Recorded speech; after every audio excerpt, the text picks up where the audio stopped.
Making a Chef is brought to you by Blue Cross and Blue Shield of Mississippi and Methodist Senior Services.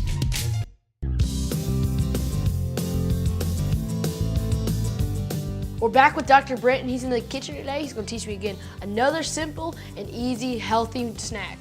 Thanks for being here, Dr. Brent. Appreciate it, Mark. Glad Yes, to sir. be back. I enjoy every time you're here. Well, it's a lot of fun for me Yes, too. sir. Fruit. Ooh. Fruit is good for us. There's a lot of antioxidants. There's a lot of things, vitamins, minerals that we get from fruit. Yeah. And I want to get across the point how important variety is. So you may have your favorite fruit, but if you can eat a lot of different fruits, you're going to get a lot of different good things from those fruits. So today what we're going to do is fruit salsa. Ooh. How about you start with cutting up the apples, the bananas, and the kiwi for me? So dice. Yeah, let's make them dice. Let's make them as small as you can, because what we're going to do with them is all going to blend together. And the smaller we get those cuts, the more the juices are going to be extracted. So the flavors will be able to blend together. You can add any fruit into this. Any fruit will really work. All right, so we have one apple chopped up. All right, let's go ahead and put that in. I'm going to have you take one of those, take that lemon and squeeze half of that lemon in there. You know why I'm going to have you do that? Why? Well, because it'll turn brown over time, even in the short time that we use it. So you never notice that apples, when the oxygen hits it, it turns brown. So if you add the lemon juice or sugar, that's going to help stop that. This time, let's go ahead and add the blueberries. Blueberries, all right. We can go ahead and let those start. And you know, this is going to be good right out of the gate when we eat it, but it's going to be better when it's had time to cool and chill and those flavors meld together. Exactly. You want to go ahead and work with the banana or the kiwi, whichever one you want to go with. Something else that fruits have, and vegetables too, is phytochemicals or phytonutrients. Okay. And basically the phyto part just means life. So these fruits and vegetables, which of course grow in the ground, they have protection from insects and other type things that are around there. And so we use these. We don't actually know if they all help us, but things like lycopene that's found in tomatoes and resveratrol that's found in red wine and grapes are certainly beneficial. Some have heart healthy benefits, some have other benefits.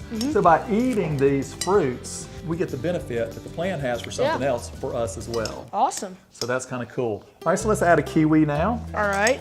The kiwi is really juicy and liquidy, so it's going to add a lot of liquid to our mixture here. Color's a big part of what we do. Of course, you know that in cooking. Color, we eat as much with our eyes as we do with our mouth and our nose. Anything you can do that's going to add color to it.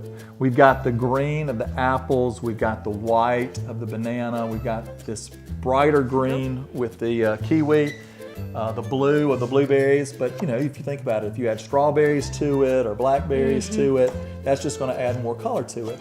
Again, variety is the spice of life. So what I've got here is just a 10-inch tortilla shell.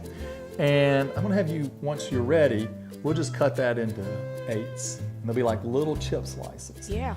So we got a lot of green and blue and white in here. Yeah. Now I'm going to add this, if you're okay, I'm going to put this in the refrigerator. Perfect, yeah, I don't mind. Normally you'd let it sit in there for about 15 minutes. Chop up this tortilla? Yep, put it into 8s. All right. We already cut a couple while we were waiting. And you can see as they start to dry out, they start to curl on the end. And the same thing's going to happen when we put these in the oven. They're going to continue to crisp up and brown. So what I've done is I've just taken white granulated sugar and regular cinnamon. What we did today was we put it in a Ziploc bag and just mixed it up and blended it. And you can pour that into a little empty salt bottle or mixing bowl, have that. Now, little spray, you'll just pop that off. So it's different from adding just straight oil. You're adding less of it, but the same promotes browning? It's gonna do exactly the same thing. It's gonna give something for the sugar to adhere to. You can go ahead and sprinkle that on there. So it's gonna give it something to adhere to, but you're not gonna have near the calories if you've used butter or oil. So you've saved some calories there, but you're gonna get the same effect. So these are great. These are gonna last as well. So we can make a little bit more and have them. The salsa's gonna last. So anything we make, we don't want to have to eat it all right then and there. We want to be able to use it. So I'm going to place this in the oven. All right. And we went ahead. We baked some chips. So yeah, so these are the chips. So you see how they came out nice and crisp. So that was 350, about 10 minutes is all we did. My goodness. Now we've got our salsa. We've allowed it to chill. And the longer it sits in there, the better the flavors are going to meld together. Okay. Right. So it may take 15, 20, 30 minutes.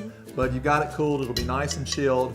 You can see our apples are still a good, pretty color because of the lemon juice and the lime juice. It's nice and moist now. And it's moist. And now all that kiwi is adding those flavors in Yeah. there.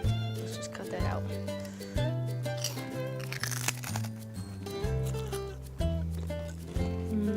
It's not overpowering, you know. This is a bunch of sweet fruit, a sweet chip, but it's all works well together. A little bit of lemon juice just works out very well. Right. And we really don't have much in the way of calories here. We've got all fruit, a little bit of grain with our chips that we did from tortilla, but we don't nearly have the fat that we would if we'd have fried it. There's another take. Good in the summer, but also could be good in the winter. Great tailgate food if you'd like to have that as well. Thank you for being back here, Dr. Brent. I'm really amazed about how well this dish turned out. And yet again, another amazing dish, another healthy dish that I cannot wait to snack on. Thanks, Mark. And like I said, a little bit of planning can go a long way.